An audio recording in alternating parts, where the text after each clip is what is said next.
Hi, welcome to Musing with Michelle on Monday. Have you ever wondered the true positive and negative effects of caffeine on your health? Well, in a minute, I'm going to share with you 10 health benefits and 10 hindrances to your health from drinking too much caffeine. And sometimes for other people, you could be drinking slow amounts, and depending upon your health status, it could have an effect.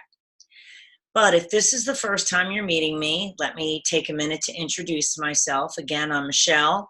I'm the CEO and founder of Make Healthy Fit, holistic nutrition health coach, author, speaker, and a woman who survived significant relationship trauma.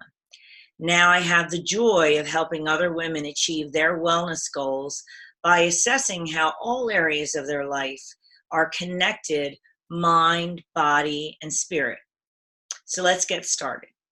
First, I have a disclaimer, if you will, because one of the first things that coffee does when you're drinking real coffee, and if you're drinking maybe 3 cups a day, it can help you with alertness, which is AKA mental focus.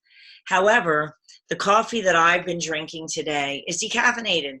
So even though I would love to believe that I have enough mental focus to remember all 10 health benefits, all 10 hindrances, and to deliver them to you succinctly, I probably would be fooling myself. So I'm going to go ahead and I'm going to refer to a sheet of paper in front of me when I need.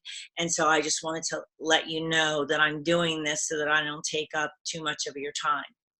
So I also want to say that all of the things we're going to talk about as the positive pieces of caffeine is really when you're drinking what they say 250 milligrams, which is about 3 cups of coffee a day.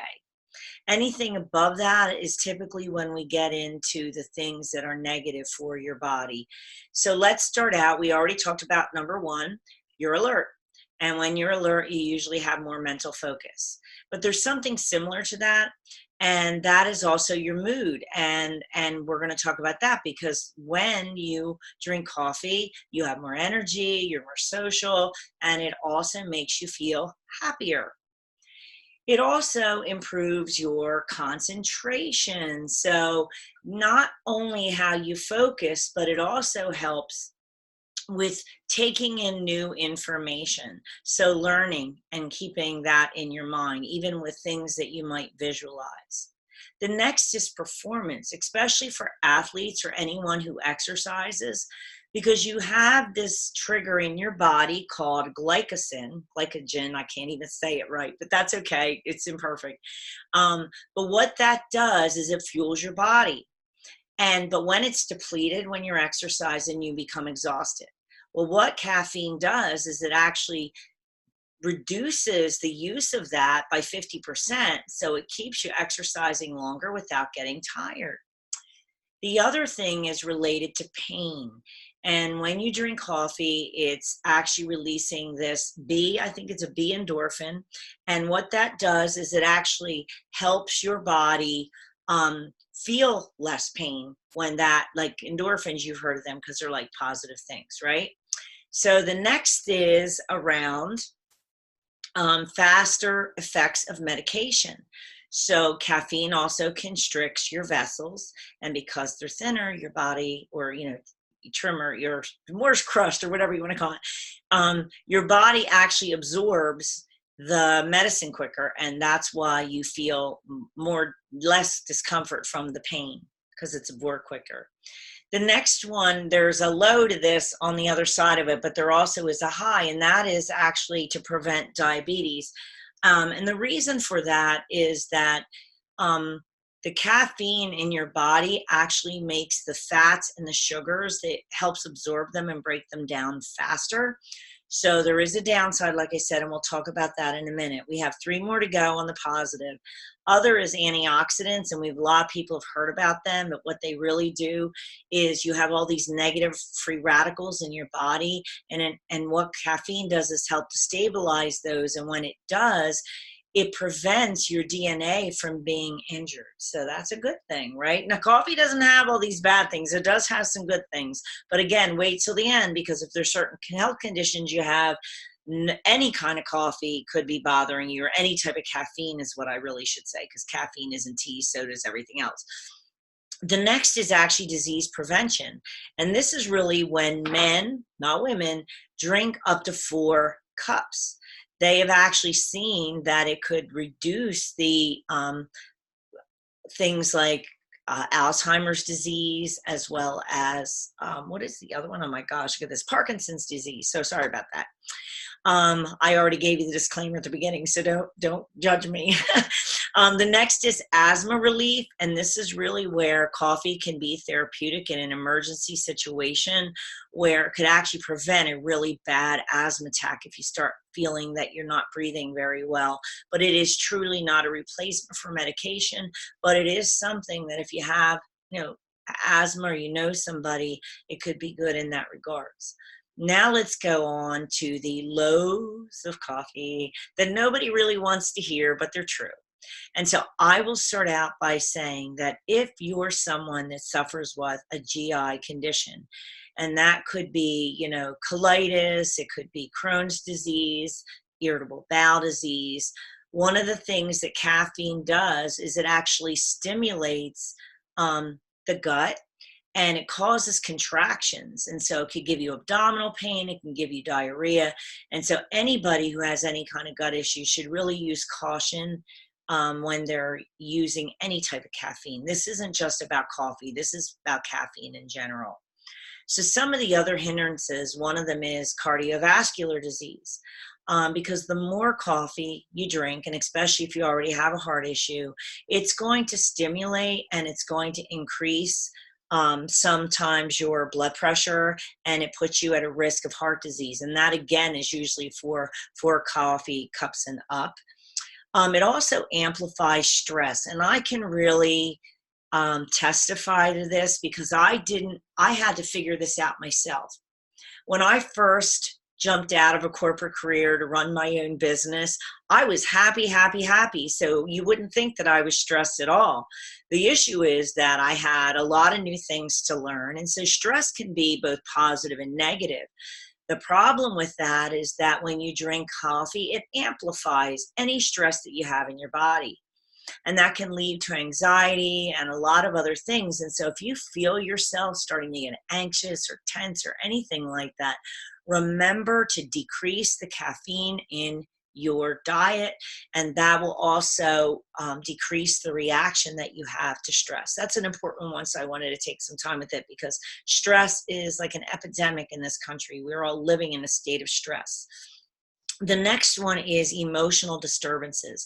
And this is really where you're drinking really excess amounts of coffee. It can happen over 4 cups, but I will tell you there is a dangerous level. And that, if you're drinking, like a pot of coffee in the morning and you're doing that throughout the day, if somebody gets to around 24 cups of coffee, which is 2 grams, it has a lot of emotional disturbances with it. And it can also be linked with catastrophic things in your health. So please be careful of how much. It dilates your vessels, it increases your breathing. If you feel restless, you start having insomnia, or you're irritable, all of those things might mean that you're drinking way too much.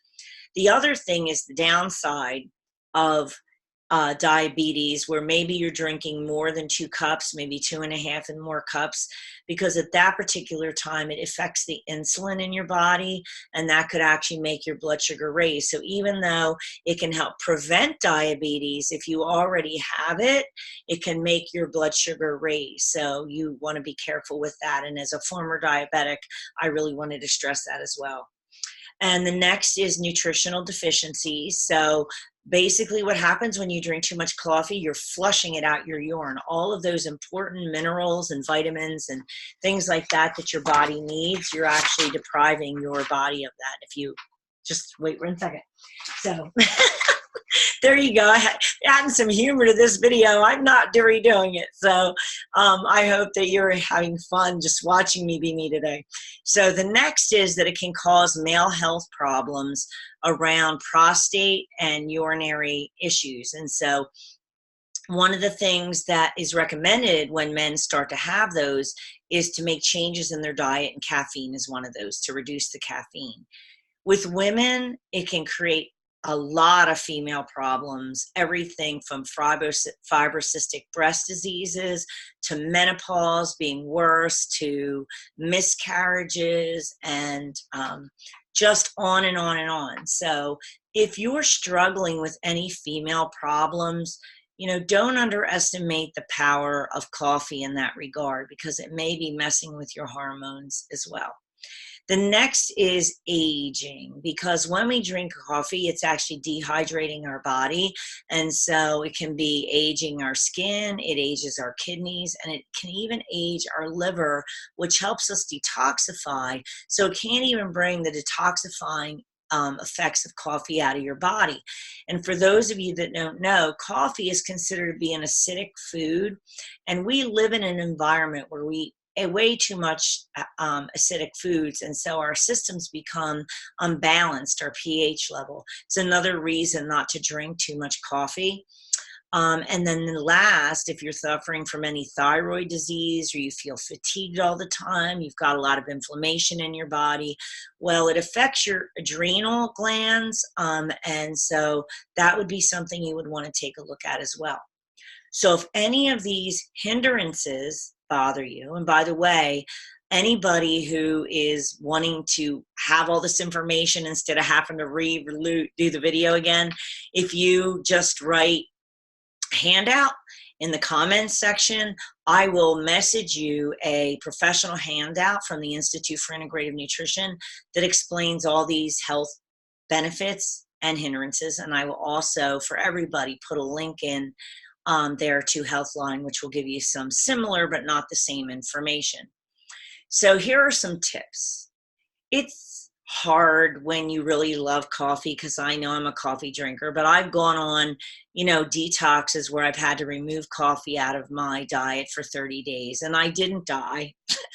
As a matter of fact, I found products to replace that weren't acidic. They did have some caffeine in them, so I had my caffeine, and I would be glad to share that product with you if you're interested. I'll even put a link to that down at the bottom, but it is actually a healthy energy drink, so it gives you the energy. But the other natural ways that you can do this is just drinking, herbal teas that are not with caffeine, different flavored teas. Decaf coffee. If you want coffee, the better way to do it is decaf if you're having or could have any of these problems that I discussed. And thirdly is green juices, because green juices is another really good alternative. So I hope that all of this information has both enlightened you to, hey, coffee can be really good for me, but then also know that if you drink too much of it, you could really be hurting your body and your health in a very bad way. And so part of me sharing this is so that if you're experiencing any of these conditions, that you'll know that that may be a trigger. And I really want people to understand that most people in this world don't understand that many of their health conditions are triggered by foods that don't serve their body well. And I actually talked about that in my last video on inflammation. So if you haven't watched it, I would suggest that you do, because it'll explain how when you're eating foods that don't serve your body well, the additional problems that it creates with inflammation. So that's not just caffeine, it's with anything that doesn't serve your body well. And I have one last thing to ask you. So I already told you could comment to let me know that you'd want the handout, but if you also write coffee in there, I will send you, if you do 2 comments, I will send you a sample of the product that I use that's a carbonated beverage. It does, like I said, have caffeine in it, but it's from the guarana plant, and it's made with healthy things like green tea and vitamin B. So it's really healthy for you, and you still get that carbonation and you get the little energy. So anyway, I'm going to sign off now. I want to, wish you a great week and also peace. And until we talk again, have a great weekend, like I said again, and be healthy and happy. Bye-bye.